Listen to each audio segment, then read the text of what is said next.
Good afternoon, everyone, and thank you for joining us for a little delayed guided meditation and Dharma talk. Uh, even here at our center, we get some circumstances that arrive from time to time that necessitate our kind attention in that direct or in that instant moment. So, thank you for your patience. Um, and your diligence in waiting for us in this Dharma talk that I've really been looking forward to with the Hungry Ghosts of Buddhism. With Halloween coming up, it's um, kind of a spooky season to some degree, and most cultures that I'm aware of have some type of ghost story or supernatural beings and so forth. And so we'll be exploring some of these hungry ghosts and other um, scary little spirits, scary entities that present themselves. But there are stories and morality assigned to these hungry ghosts and so forth. So certainly, um, you know, be mindful of our actions. So today is October 30th, and it is about 4 p.m. Um, our time in Central Time Zone in Minnesota. And just some brief announcements before we begin. We do have our store on our YouTube channel with some pretty nice objects or items on there, from mugs to slippers to yoga mats, some water bottles. And know that any items that you do purchase, they go to help spread the Dharma. Right, it's all around the globe through our message or through the Buddha's message, and that we enjoy um, helping to ease suffering for those around the world. We also have our memberships on YouTube as well. And again, um, any of those costs or fees associated with that always go back, into the community programs, into spreading the message, the Dharma message to others as well. We also have our book, our 101 mindfulness mantras to start your day.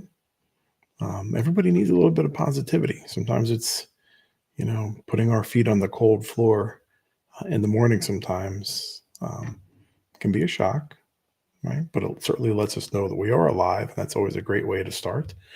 And so 101 mindfulness mantras to start your day is another great way to continue the wonderful journey of waking up every day.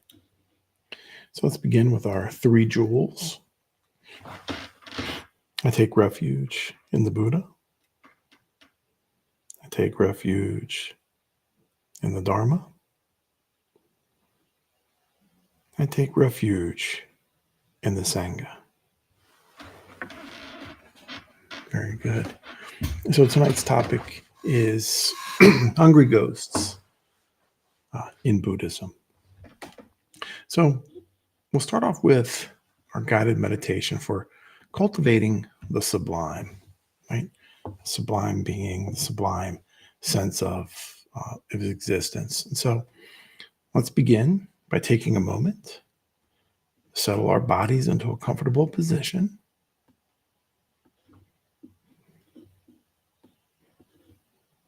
You may close your eyes or keep them open, slightly open with a soft focus, looking downward, a few feet in front of you if you choose.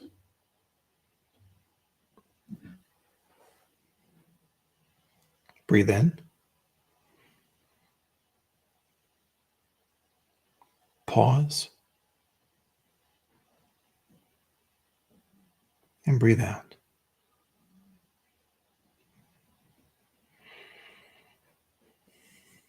And you're invited to allow a half smile to rest on your face as well.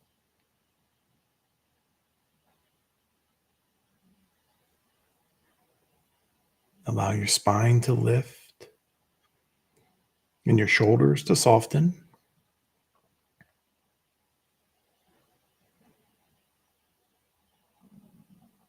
And soften your belly as you continue settling in.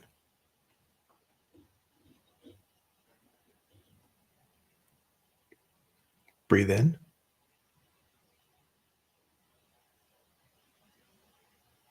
Pause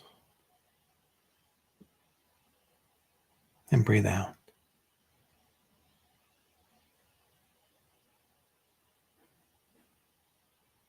And let's meditate on cultivating the sublime.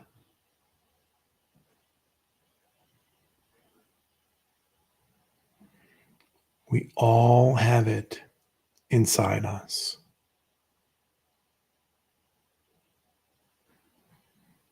And it's not usually too far underneath our ego.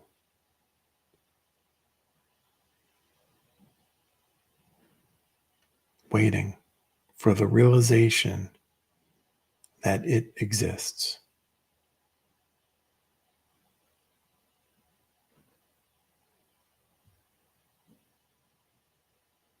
And it is our very own Buddha nature.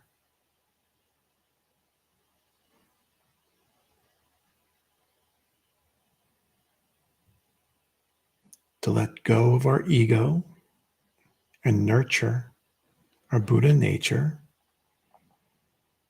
we need to cultivate our sublime mind.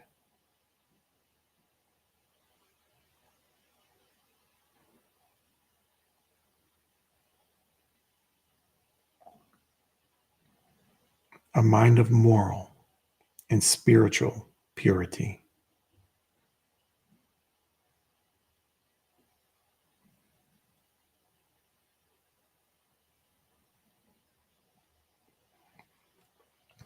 We nurture the loving kindness within.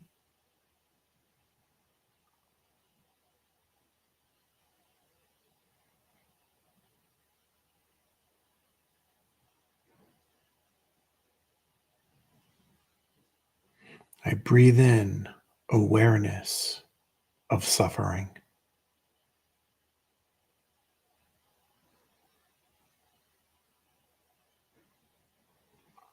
I breathe out loving kindness for all living beings.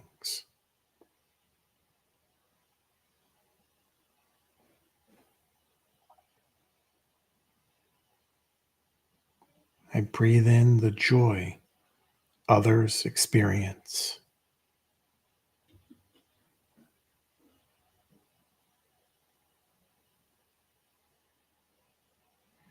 I breathe out and share sympathetic joy with all beings.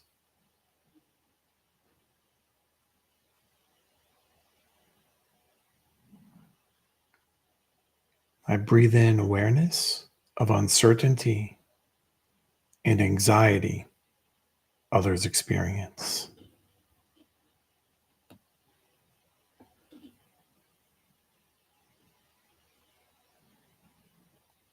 I breathe out compassion to help ease their burdens.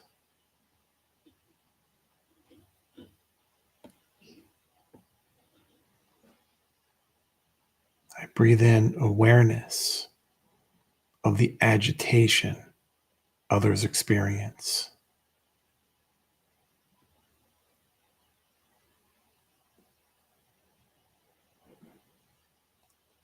I breathe out equanimity to ease their agitation.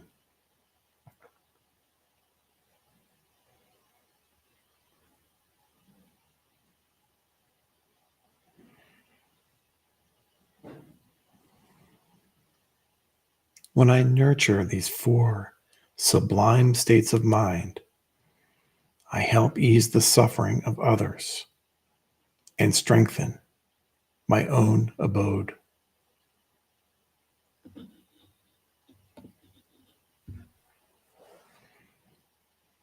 Go ahead and open your eyes gently, slowly, looking around you to reorientate yourselves before you move about. Sometimes even just sitting there for a few moments, our legs can get numb and we may lose our balance if we stand up too quickly.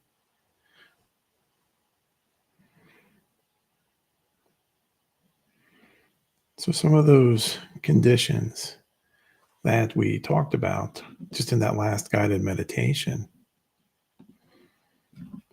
right? Agitation and uncertainty, compassion, right? Equanimity and so forth are important, right? We can have compassion and equanimity and empathy for beings that are experiencing uncertainty, anxiety, and fear, which certainly exasperates their conditions of suffering. Sometimes, as conditions of suffering, beings, people look towards ways to ease their suffering that may not be wholesome. Greed, violence towards others, right? Perhaps even various types of intoxicants. And it is those types of behavior that can lead to hungry ghosts in the, after a person's passing. Right? They can be stuck in those hell worlds, right? And even come to the earth and as a hungry ghost. And so again, most cultures that I'm aware of anyway have all types of ghost stories and supernatural beings that exist and that we can barely perceive sometimes in our modern physical world that we see. But oftentimes those stories and those beings are there to teach us a lesson, right, on morality, even from Charles Dickens, right, in it's Christmas, right? Charles Dickens' Christmas with Ebenezer Scrooge and those spirits teaching him a lesson about charity and compassion and goodwill. So many cultures have ghosts. But in Buddhism, hungry ghosts are beings who are reborn, right, into the realm of an unfortunate existence due to their previous lives of greed and spite. Right? And they're often depicted as having large stomachs, right, and small mouths, and are consistently searching for food, but never find it. So sometimes when you see a hungry ghost in Buddhist texts, right, they have the needle mouths, right? Maybe a little grain of rice or a a seed of some sort can fit through there, and they're always hungry, right, because of greed and spite towards others. And hungry ghosts are typically a metaphor for people who, have incorrect desires, greed, stinginess, perhaps also spiritually empty, right? Just feeling, having no sense of well-being towards others, right? There's a lot of different ways in which that we can be spiritually full or spiritually empty, right? And they're unable to see that the things, cannot be changed. That they're unable to see those things that they can change, right? And so they have an unnatural attachment to the past, and sometimes, perhaps, they're even addicted to some form of intoxicant. So being stingy, not being kind to others, and all the different vices that many cultures, seem to dictate, right, and seem to identify, can certainly cause a person to walk the earth as a hungry ghost. And then, according to the Buddha, the main cause of rebirth as a hungry ghost, agreeing, are greed and negative actions, motivated by miserliness or stinginess.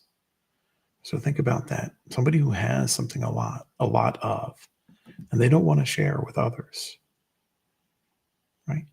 Not saying that sharing with others is going to make them destitute or poor, But if you have the means to help someone, you can certainly help them. And being miserly, right? Just, I'm always reminded, whenever I think of that, I always think of those dragons sitting on their gold, right? When you watch those, or when you read those fantasy stories, right? They have the gold, right? And the dragon doesn't want to, he just sits there on it, right? Right? That's being very miserly. And the term hungry ghost itself, right, is derived from the Sanskrit word prita, and the Chinese translation of igui. And the realm of hungry ghosts is located underground, but most of the ghosts can walk around the earth among humans, staying invisible. So they could be right around us right now. And there are several types of hungry ghosts. And some of them, one of them we already kind of mentioned, right? The needle mouth. Right? But there's others like a torch or a flaming mouth type of ghost. And these ghosts, they regurgitate fierce flames with their mouths of inextinguishable embers. And their bodies are like that of the palmyra tree. And this is a karmic result of being stingy. A lot of hungry ghosts are stingy in their human life. Right? Imagine that fire coming out of your mouth. And again, the needle nose or the needle mouth, right? Those ghosts have, again, bellies that are vast as mountain valleys sometimes, right? They can be huge, right? And their mouth is like that, a hole of a needle, right? And even if they find, food or drink, they can't consume it. And so they continually suffer from hunger and thirst.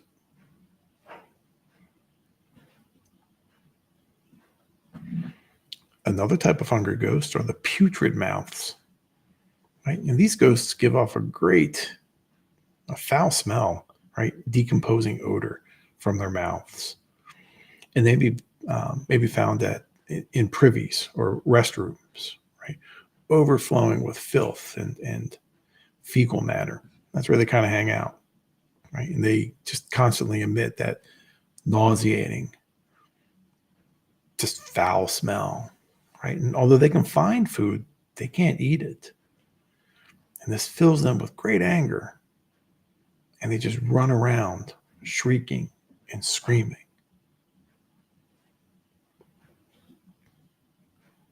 Right? There's a lot of different hungry ghosts out there. And there are ghosts of sacrifices too. And these ghosts live off sacrifices offered by humans. And one is reborn here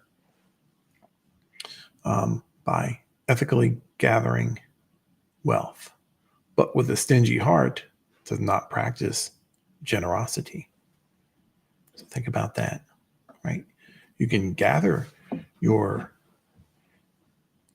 currency, right, kindly and nicely, but you don't help others, right? And if one is reborn here, their descendants can make offerings to satiate their hunger. So that's why in many festivals, you'll find offerings of food towards the hungry ghosts, and especially one festival that we recently highlighted in our newsletter, John Ben, right, for our ancestors.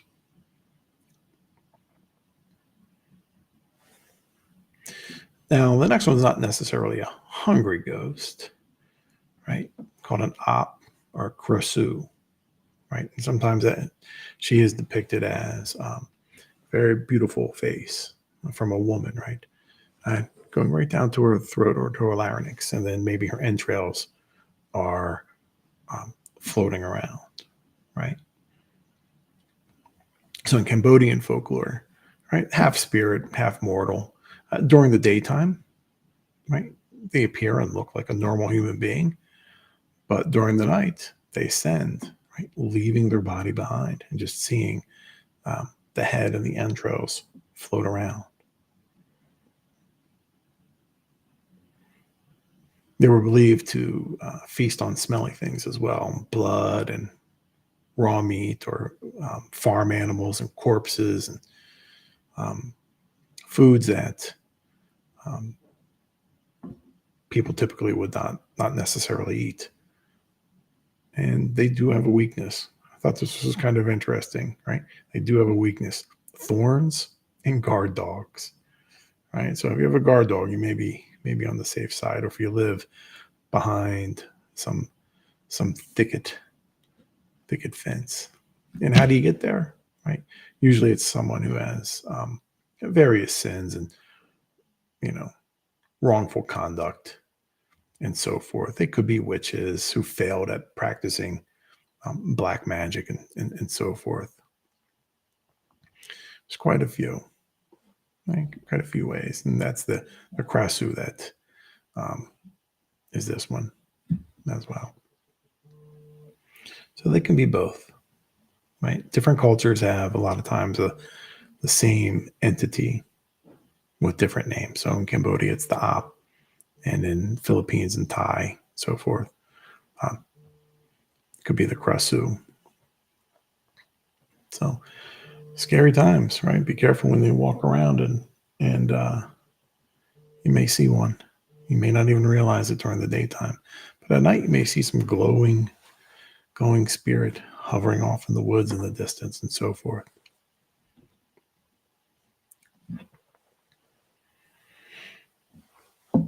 So those are just some of the hungry ghosts, and how we can not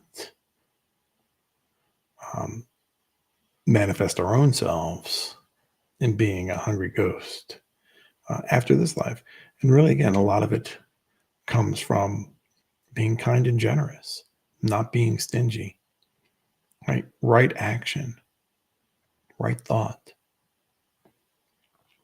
being kind to others. That's how we can help ease suffering in this world for not only ourselves and for others, but also for a good rebirth. So something to think about as we wonder how we can help support and ease suffering in the world with even just the kindest, simplest actions, right? Being helpful towards others. So our next talk will be on November 11th. We will talk about our new loans and our old loans. And so be sure to subscribe and turn on the notifications if you're interested in our talks on how to practice Buddhism and mindfulness and so forth. And we look forward to seeing you again in 2 weeks. And we'll end with our 3 jewels. I take refuge in the Buddha. I take refuge in the Dharma. I take refuge in the Sangha. Sathu, Sathu, Sathu. And again, thank you all for kindly sitting with us for this guided meditation and Dharma Talk, and many blessings to you all.